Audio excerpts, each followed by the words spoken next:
चावल भरे कलश को आंगन में बिखेर कर कृतना ने दुल्हन के रूप में ससुराल में पहला कदम रखा था। चाची सास संध्या देवी ने कृतना के दोनों पांव कुमकुम भरी थाल में रखवाए।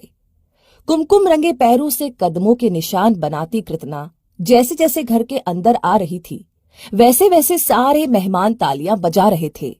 ननद सुलोचना के दोनों बच्चों ने मामी के स्वागत के लिए पुष्प बरसाने का इंतजाम किया था। मामा मामी पर अचानक सुगंधित फूलों की बारिश से एकदम उत्सव सा माहौल हो गया था। पर घर की बड़ी बहू देवकी वहां क्यों नहीं थी?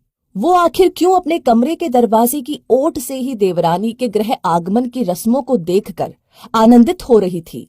देवकी परिवार की बड़ी बहू थी। घर के बड़े बेटे धर्म से ब्याह कर ऐसे ही करीब 8 साल पहले वो घर में आई थी। सासू माँ तो थी नहीं तो संध्या चाची ने ही धूमधाम से सारी रस्में करवाई थी। देवर और ननद नंदोई कितना झूमे नाचे थे उस दिन।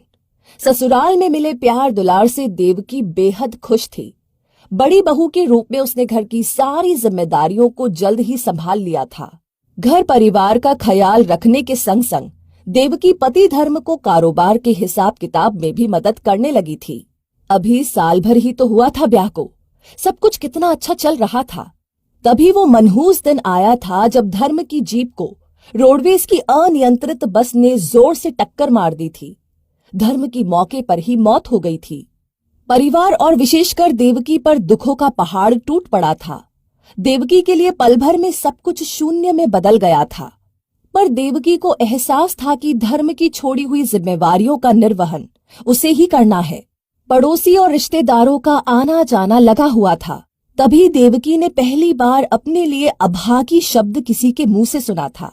फिर तो समय के साथ न जाने कितने लोगों ने उसे अभागी कह दिया था। उसे भी अब धीरे धीरे लगने लगा था कि वो अशुभ है। इस घर के किसी भी मंगल कार्य में उसकी उपस्थिति नुकसानदायक है। गीत संगीत और सजने संवरने की शौकीन देवकी ने अपनी सारी चंचलाहट को भस्म कर दिया था।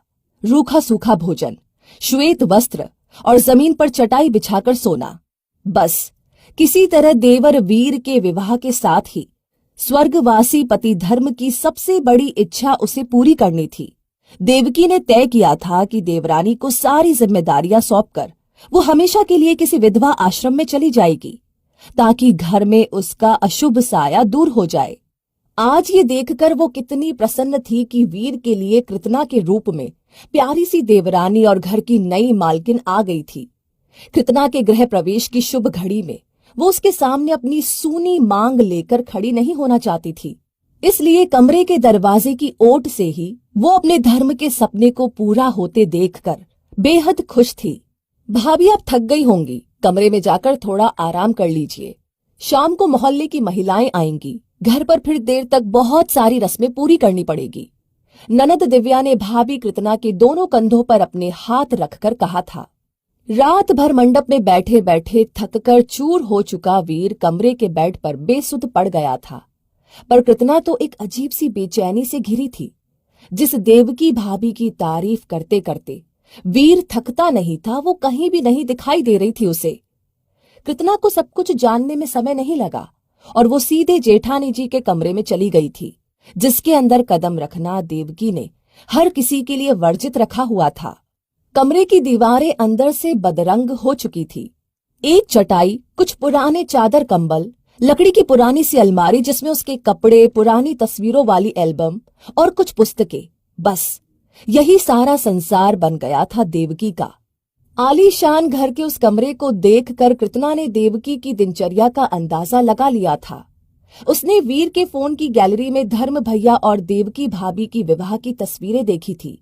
बेहद चंचल और खूबसूरत दिखने वाली जेठानी का आज का रूप देख उसे अपनी आंखों पर विश्वास नहीं हो रहा था। अरे तुम इस कमरे में क्यों आ गई? किसी ने रोका नहीं तुम्हें कृतना? अभी अभी तुम्हारा घर में दुल्हन के रूप में प्रवेश हुआ है, ऐसे में इस अशुभ कमरे में क्यों चली आई?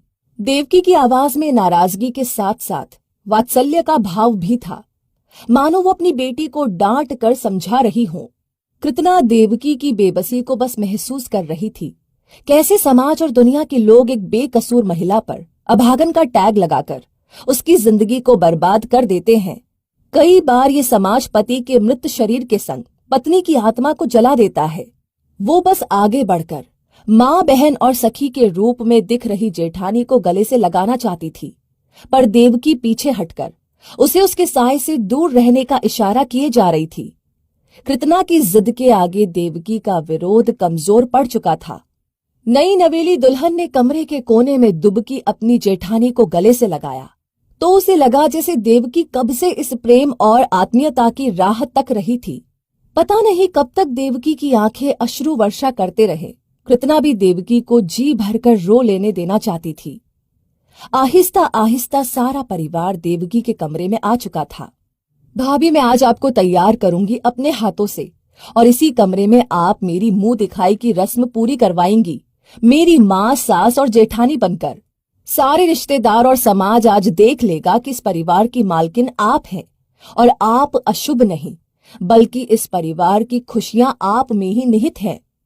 कृतना के दृढ़ और आत्मविश्वास भरे शब्दों का असर देवकी के मुखमंडल पर दिखने लगा था। मुरझाई पत्तियों में जैसे हरापन लौट आने को था। कृतना के पीछे अब पूरा परिवार खड़ा था। शाम हुई तो पड़ोस की महिलाओं का आना शुरू हो गया था। देवकी के कमरे में मुंह दिखाई की रस्म अदायगी का इंतजाम देखकर सब दंग थे। मुंह दिखाई जरूर छोटी बहू की थी, पर सारा समाज डरी सहमी और छुपी छुपी सी रहने वाली देवकी के लौटे आत्मविश्वास को देख रहा था और देवकी अपनी दृढ़ संकल्प देवरानी को निहारे जा रही थी। तो दोस्तों, इस वीडियो से आपको क्या सीख मिलती है, कमेंट बॉक्स में लिख करके अपनी बात जरूर बताएं और इस वीडियो को ज्यादा से ज्यादा लोगों के साथ शेयर करें। आपका हर एक लाइक और शेयर हमें मोटिवेट करता है ऐसी ही प्रेरणादायक वीडियो आपके सामने लाने के लिए। साथ ही हमारी हर वीडियो को सबसे पहले पाने के लिए हमारे पेज को फॉलो करना ना भूलें। धन्यवाद।